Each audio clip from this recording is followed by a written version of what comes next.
個係居里紐佐敘利亞嘅巡撫嘅時候，頭一次行報名上冊嘅事。嗰陣時，眾人各自都均分去自己嘅城市報名上冊，而約瑟都從加利利嘅拿撒勒城嗰度想去猶太，去到大衛嘅城，名叫伯利恆，因為佢原本係大衛一家一族嘅人。而佢咧要同佢所聘嘅妻子瑪利亞一同報名上冊。嗰陣時，瑪利亞嘅身孕已經重啦。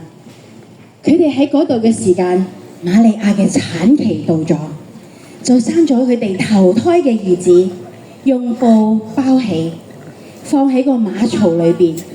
因為啲客店咧已經冇晒地方。喺伯利恆嘅野地，有啲牧羊嘅人。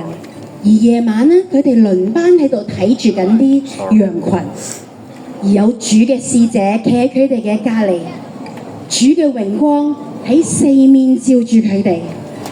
個牧人好驚喎，牧羊人好驚，但係天使同佢講：唔使驚，我要報俾你哋大喜嘅信息，係關乎萬民嘅，因為今日喺大衛嘅城裏邊，為你哋生咗救主，就係主基督。你哋咧會見到有一個嬰孩被布包住，瞓喺個馬槽裏邊，嗰個就係記號啦。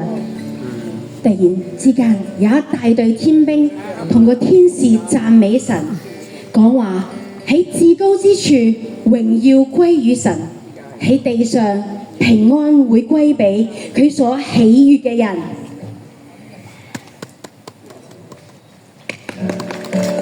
我哋可以一齊起身，我哋用我哋嘅歌聲，我哋嘅身體，我哋多謝耶穌嚟到。歌詞咧已經印咗喺你手上面嘅歌詞嗰度，我哋可以一齊唱。牧人夜裏照耀群羊，遠眺星空，應君禱告，這喜訊，紅葉更新。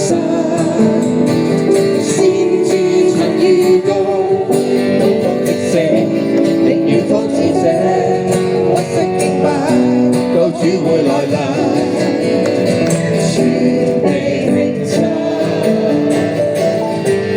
哈利路亞主降世，受膏者原來救贖。